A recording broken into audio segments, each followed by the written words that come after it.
Mutfakta Hayat'tan merhaba, mutfağımıza hoş geldiniz. Bugün de içinde katkı maddesi olmayan, kolaylıkla evde yapabileceğimiz, sünger gibi diyebileceğim pandispanya tarifiyle geldim. Tüm püf noktalarıyla arkadaşlar. Sünger gibi pandispanya tarifimiz için malzemeler: ev ölçüsü 6 adet yumurtamız var, 1 su bardağı toz şeker, 2 su bardağı un, 1 paket kabartma tozumuz var. Gram ölçüsü olarak malzemelerimiz yine 6 adet yumurta, 200 gram toz şeker, 225 gram un, 10 gram kabartma tozu. Öncelikle şöyle kabımı aldım, yine süzgecimi aldım. Hemen 2 bardak unumu, kabartma tozumuzu unumuzun üzerine ilave ediyorum. Ve güzelce ön hazırlık olarak eliyorum. Evet, kabartma tozumuzu, unumuzu eledim. Şöyle bir köşeye alıyorum. Hemen yumurtamızı arkadaşlar, pandispanyamızı yapabilmek için mutlaka ve mutlaka yumurtamız soğuk olacak. Bu püf noktası. Beyazını ayırdım sarısından ve güzelce iyice çırpıyoruz.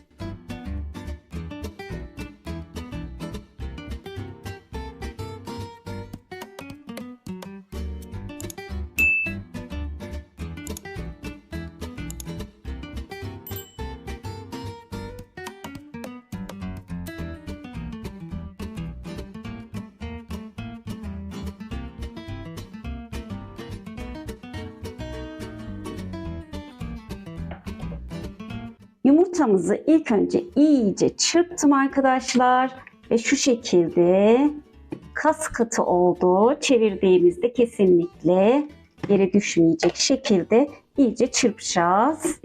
Daha sonra hemen üzerine şöyle yavaş yavaş şekeri ilave edeceğim. Bir anda şekeri ilave etmiyorum.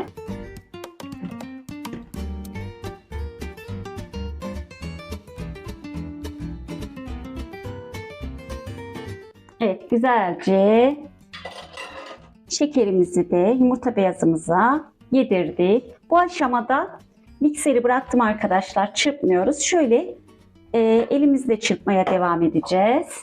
Hemen yumurta sarımızı şöyle güzelce hafif açıyorum. Daha sonra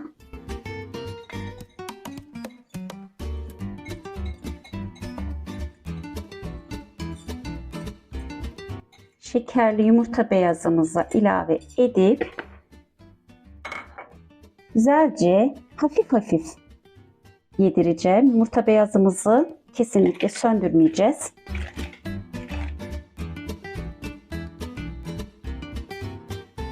Ve hemen yine önceden elemiş olduğumuz un ve kabartma tozunu üzerine ilave ediyorum.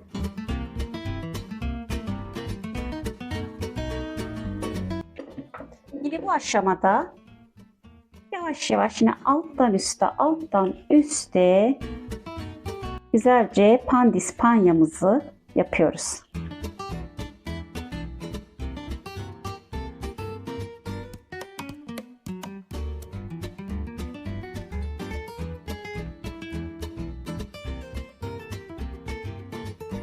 Şöyle kalıbımı ayarlamıştım arkadaşlar. Ayarlanabilir bir kalıp. 20 santime ayarladım. Şöyle ölçtüm arkadaşlar.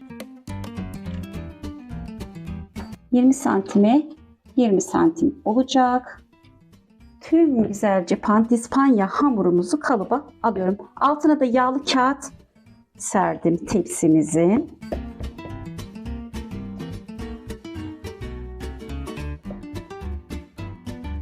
Pandispanya hamurumuzu güzelce kalıbımıza aldık ve şu şekilde arkadaşlar üste doğru, ortasını biraz çukur gibi yapacağım. Şöyle kabardığı zaman orantılı bir şekilde kabarması için.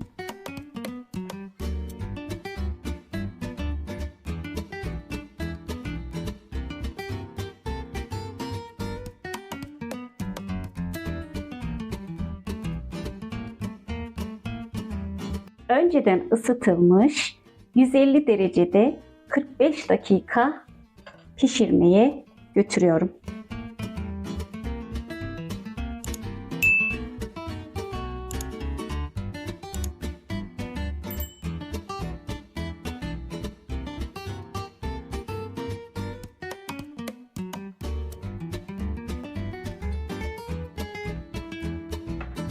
Yumuşacık pandispanyamız pişti arkadaşlar. Henüz daha sıcak.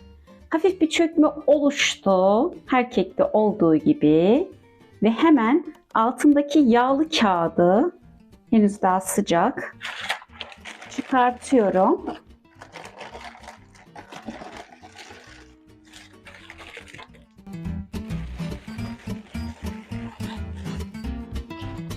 Ve bu şekilde her iki taraflı bir şekilde arkadaşlar şöyle koyacağım tepsime.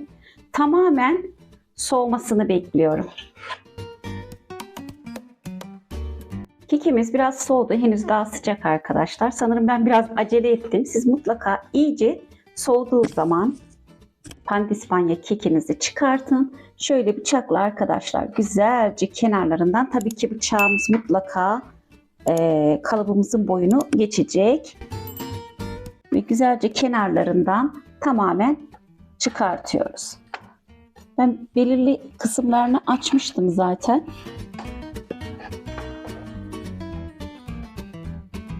Kalıbımızı hafif şöyle oynatacağım.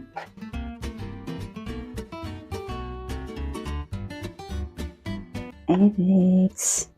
Görmüş olduğunuz gibi pandispanyamız hazır olmuş oldu. Çok da güzel. İyice soğuduktan sonra yumuşacık arkadaşlar. Pamuk gibi oldu. İyice soğuduktan sonra kesme işlemine geçeceğiz. Pandispanyamız güzelce soğudu. Hemen güzelce dilimlemek istiyorum. Bu güzel pandispanya kekimizi.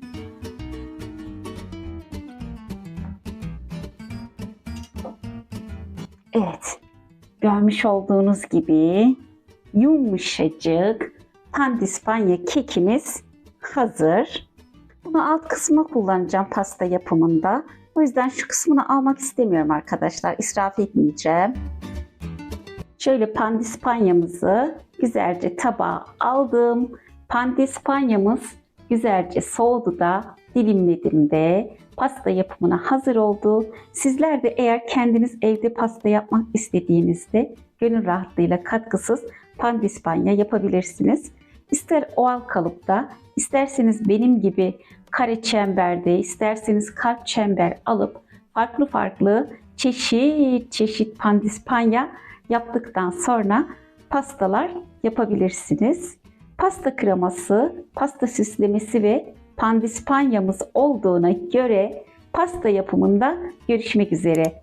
Kanalımıza abone olmayı, yorum ve beğeni bırakmayı unutmayın. Sevgiler, hoşça kalın.